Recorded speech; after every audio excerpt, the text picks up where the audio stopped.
Some relationships do not destroy you overnight. They destroy you slowly. One compromise at a time. One ignored warning at a time. One sleepless night at a time. And the most dangerous part is this. Sometimes you keep calling it love, while heaven is calling it a trap. You keep praying for confirmation, but God has already been sending signs.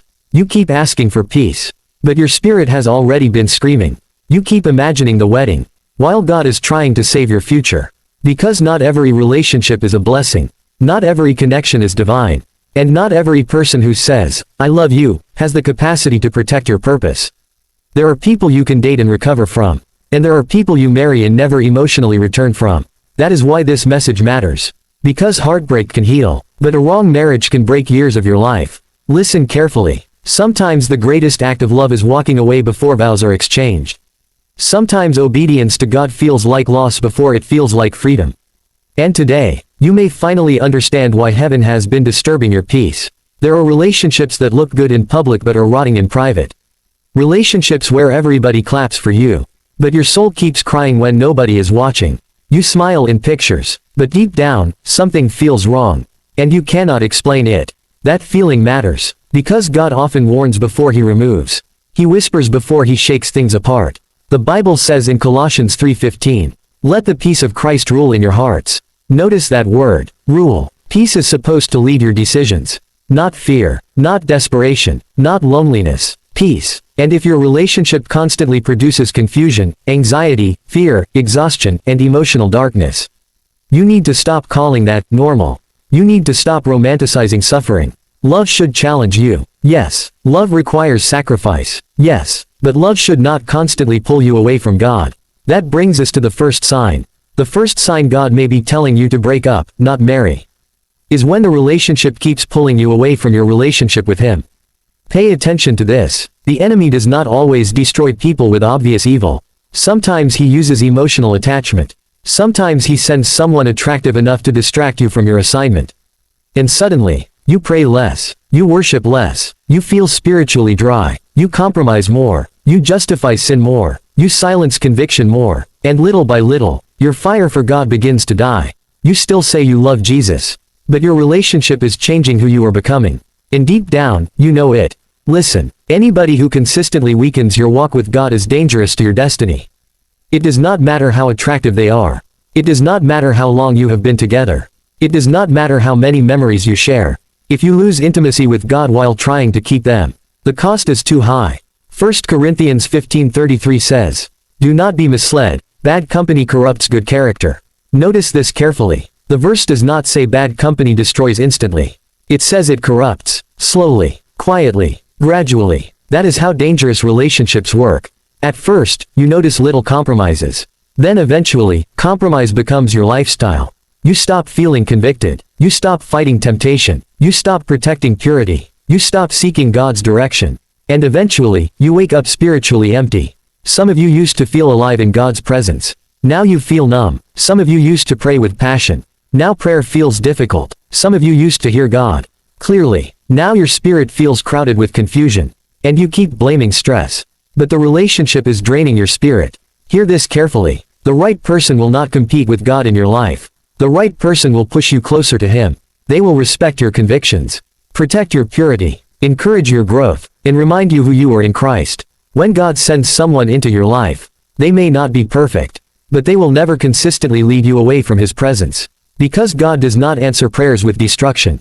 And maybe, that constant discomfort in your spirit is not anxiety. Maybe it is divine warning. Maybe God is trying to rescue you before the covenant happens. Because dating is easier to leave than marriage. And some people ignore red flags during dating, then spend years crying inside a marriage they were warned about. Do not ignore spiritual decay for emotional attachment. Your soul matters too much. Now here is the second sign God may be telling you to break up, not marry. You constantly have to ignore truth to keep the relationship alive. This one hurts, because many people already know the truth. They just do not want to face it. You know the lying is not normal. You know the manipulation is not healthy. You know the disrespect is getting worse. You know the anger scares you. You know the promises never change anything. But you stay because you are emotionally invested. You stay because you are afraid to start over. You stay because you are attached to potential. And potential has trapped many people in painful marriages. Listen carefully. You are not called to marry potential. You are called to marry character. Because potential can make promises, but character reveals patterns. Anybody can sound good for a season. Anybody can say the right words. Anybody can cry after hurting you. Anybody can apologize. But patterns tell the truth words try to hide. Jesus said in Matthew 7:16, "You will know them by their fruits." Not their charm, not their chemistry, not their social media posts. Their fruits, their consistent behavior, their integrity, their self-control, their honesty, their humility, their obedience to God. Stop falling in love with words while ignoring actions. Some people know exactly how to sound spiritual. They quote scriptures. They talk about purpose. They say, "God told me you are my wife." They say, "God told me you are my husband." But their life produces confusion, inconsistency, pride, lust, dishonesty, and emotional instability. And you keep ignoring what God keeps revealing. Love should never require you to abandon discernment. If you must constantly silence your conscience to stay in the relationship, something is wrong. If trusted people who love God keep warning you, pay attention. If accountability makes your partner angry, pay attention. If they isolate you from wise counsel, pay attention. If they pressure you sexually while claiming to love you, pay attention. Because real love protects. It does not manipulate. Real love honors. It does not control. Real love is patient. It does not pressure. Some of you are trying so hard to make the relationship work that you have stopped being honest with yourself. And the scary part is this. Deep down, you already know you should leave. But you are hoping marriage will magically fix what dating has already exposed. It will not. Marriage does not create character. It reveals it. Marriage magnifies what dating ignored. That temper you keep excusing. Marriage will magnify it. That dishonesty you keep tolerating.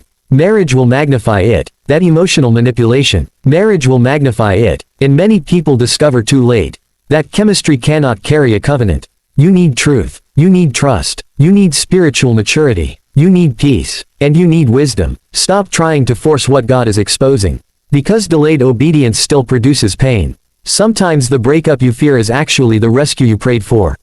Now listen closely to the third sign. This one is heavy. The third sign God may be telling you to break up, not marry, is when you constantly feel forced to become someone else just to keep their love.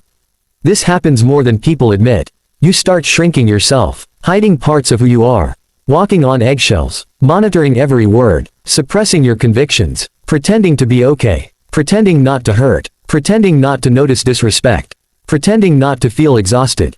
And slowly, you disappear inside the relationship. You lose your joy, your confidence weakens, your voice becomes smaller, your identity becomes blurry, and the relationship becomes emotionally draining instead of life-giving. Listen carefully. God did not design covenant love to destroy your identity. The right relationship should not make you feel emotionally imprisoned. It should not make you afraid to speak honestly. It should not make you feel unworthy all the time. It should not constantly crush your spirit. Yes, relationships require growth. Yes, relationships require compromise. But there is a difference between healthy growth and unhealthy shrinking. Some people are not loving you. They are controlling you. And control often disguises itself as affection in the beginning. At first, it feels intense. Then it becomes suffocating. They monitor everything, question everything, criticize everything, and eventually, you lose emotional freedom. That is not healthy love. 2 Timothy 1:7 says, "For God has not given us a spirit of fear, but of power and of love and of a sound mind." Did you hear that? A sound mind. Not constant emotional chaos. Not fear every day. Not anxiety every conversation. Not emotional exhaustion every week. Godly love does not destroy your mental and spiritual stability. And some of you are carrying emotional burdens God never asked you to carry. You keep trying to save someone who refuses to heal. You keep trying to rescue someone who keeps wounding you. You keep trying to prove your worth to someone who keeps diminishing it. And meanwhile, your own soul is becoming tired. Hear this clearly. You cannot build a healthy marriage by abandoning yourself. And you cannot save people through suffering. Only God can change hearts. Not your endurance. Not your tears. Not your sacrifice. Some relationships survive only because one person keeps overfunctioning while the other keeps draining them. That is not partnership. That is survival. And eventually, exhaustion will expose what denial tried to hide. Please hear this. Loneliness is painful. But being spiritually and emotionally trapped in the wrong marriage is far more painful. Stop thinking marriage is the finish line. Marriage is not the reward for enduring dysfunction. Marriage is a covenant, a lifelong one, and before you tie your destiny to someone, you need more than feelings. You need wisdom. You need peace. You need discernment. Because attraction can blind you. Chemistry can deceive you. Loneliness can rush you. But truth will always reveal itself eventually. And many people are praying for confirmation while ignoring conviction. They want God to remove all feelings before they obey. But sometimes obedience comes while your heart is still attached. Sometimes walking away hurts. Sometimes letting go feels like grief. But pain is not always proof you made the wrong decision. Sometimes, pain is proof you are healing from unhealthy attachment. And one day, you may thank God for every relationship He did not allow to become marriage. You may thank Him for every delay, every exposure, every unanswered prayer, every painful ending that protected your future. Because God sees what you cannot see. He sees the years ahead. He sees the hidden character issues. He sees the emotional damage waiting behind the mask. He sees the secrets, the patterns, the danger. And sometimes His mercy looks like interruption. Sometimes His love looks like separation. And sometimes the closed door is the answer. Do not idolize relationships so much that you ignore God's warnings. Your future children deserve a healthy home. Your purpose deserves protection. Your peace deserves protection. Your relationship with God deserves protection. And if you feel God pulling you away from someone, do not keep running back simply because you are afraid to be alone. Being alone for a season is not failure. Sometimes isolation becomes the place where God rebuilds you, where He heals your standards, where He restores your identity, where He teaches you discernment, and where He prepares you for healthier love. You do not need to force what God is not blessing. You do not need to beg for what costs your peace. And you do not need to marry someone just because time is passing. Better to wait in wisdom than rush into lifelong regret. Ecclesiastes 3:11 says, He has made everything beautiful in its time. In its time, not in your panic, not in your fear, not in your desperation, in His time. Trusting God with your love life requires courage. Because sometimes faith means walking away from what you wanted. Trusting that God sees more than you do.